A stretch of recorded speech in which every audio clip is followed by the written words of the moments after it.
for hap around the house. A couple months ago, we put some slow close hinges on our cabinets in our kitchen, and man, has it made a difference.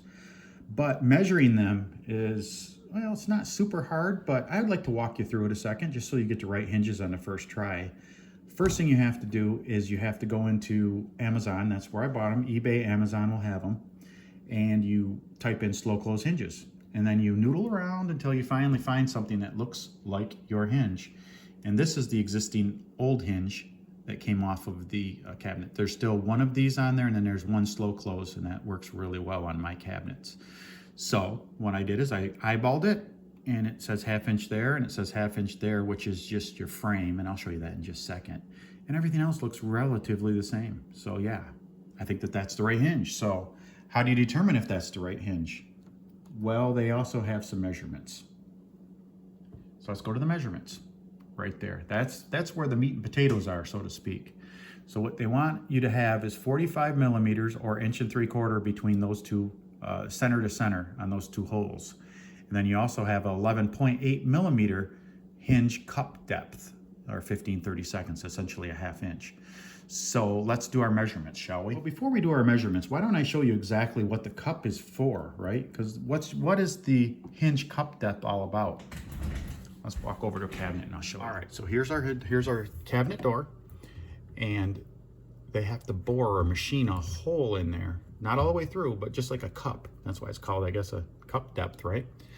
Because if they didn't, it would sit on the surface and it wouldn't be recessed in, and the hinge obviously wouldn't work right. So the depth would be how deep do they have to make that to work? And you have your mount, which will be 45 millimeters from that point to that point, center to center. And then you have one more, and this is your 1/2 inch right here, even though it's a little bit more than a 1/2 inch, but essentially everything's nominal. So that's what they're talking about when it comes to that size. That number right there, that 1/2 inch is right here. And you want to make sure that see that, will fit that in between there. And let's go measure it. We'll measure our cup depth, and we'll measure our point to point, center to center. So the new hinge is 45 millimeters from here to here. Let's make sure that the old hinge is too. And again, I'm getting those numbers right off of the advertisement or the information off of the actual site, off of Amazon. Let's get you in this. Let's get you so you can see. There we go. So we'll measure the old one. We'll do it with both the digital calipers and with the tape measure. So just eyeball the center to center. Right about there. And we're at 44.95. You can't get much closer than that. And just for fun, yeah, that's right too. And of course, when you get them, you can do this. Just turn them upside down. Make sure that and I don't know how much of that, yeah, you can see that, right?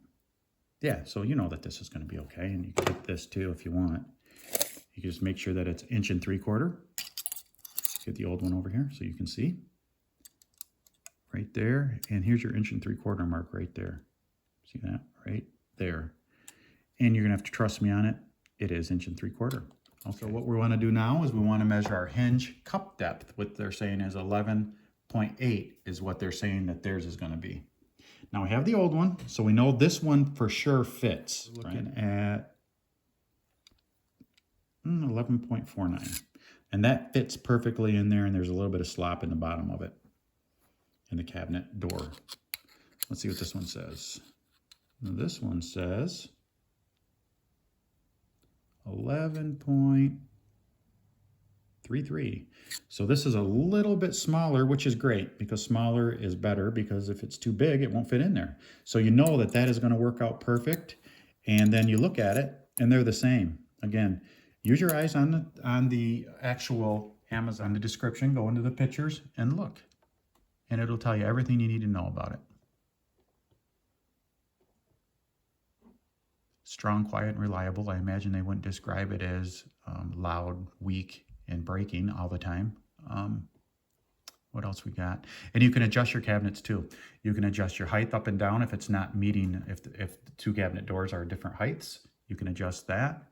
You can adjust in and out if it's not closing properly and it's sticking out. And of course you can go side to side. So if they're touching, if you have two cabinet doors that are closed against each other and they're rubbing, you can adjust that too. So yeah, these are really nice hinges.